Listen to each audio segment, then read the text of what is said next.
Alrighty guys, I picked up another piece of garage art.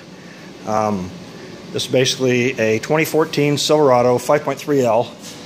It's got 19,000 miles on it, and there's guys out there that are doing wiring harnesses and they're charging a lot of money, between $600 and $800. If you have a computer supplied and the gas pedal and the fuel pump control module and other stuff, you can get up to about 1,800 bucks. So anyways, it's direct injected 5.3. Got the starter, got the alternator. There's no power steering pump, but I don't know why everybody's freaking out over that. It's like, it doesn't have a power steering pump. Who cares?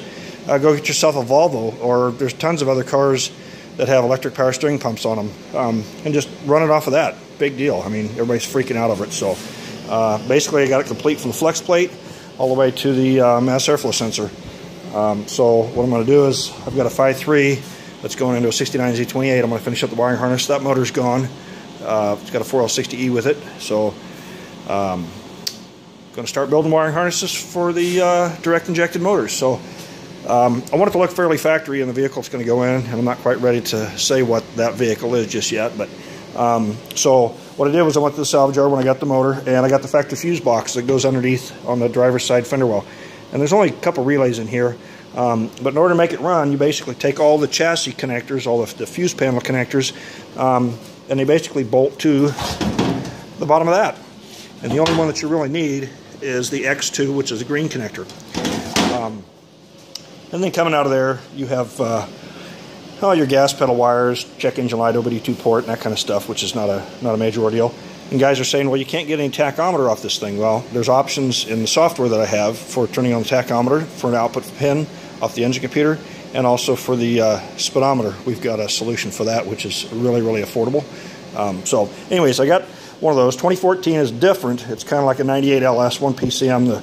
The fusing, the wiring, everything's a little bit different. So anyway, that's a 14 fuse panel, and then I got a spare one of those. So basically I have the cover for the fuse panel and a fuse panel, the engine computer, which is fairly good size. That's a size 11 shoe.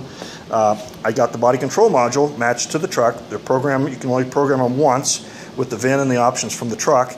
And with that, I've got the factory shop manuals, and connect that up through the data bus, power and ground, a couple of the wires, switch to ignition, and there's on the steering wheel, there's a couple of resistors. And so basically you just find those resistor values, and that'll be your set, your resume settings for the cruise control.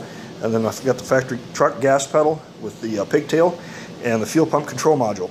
A lot of guys just run the Corvette fuel pressure regulator.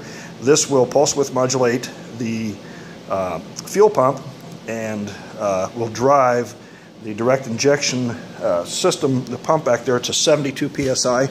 And then there's a real simple credit card style mass airflow sensor. Gas pedal is kind of an oddball shape, so it's going to look kind of weird, but we'll have to trim that down, and we can put a regular spoon pedal on it.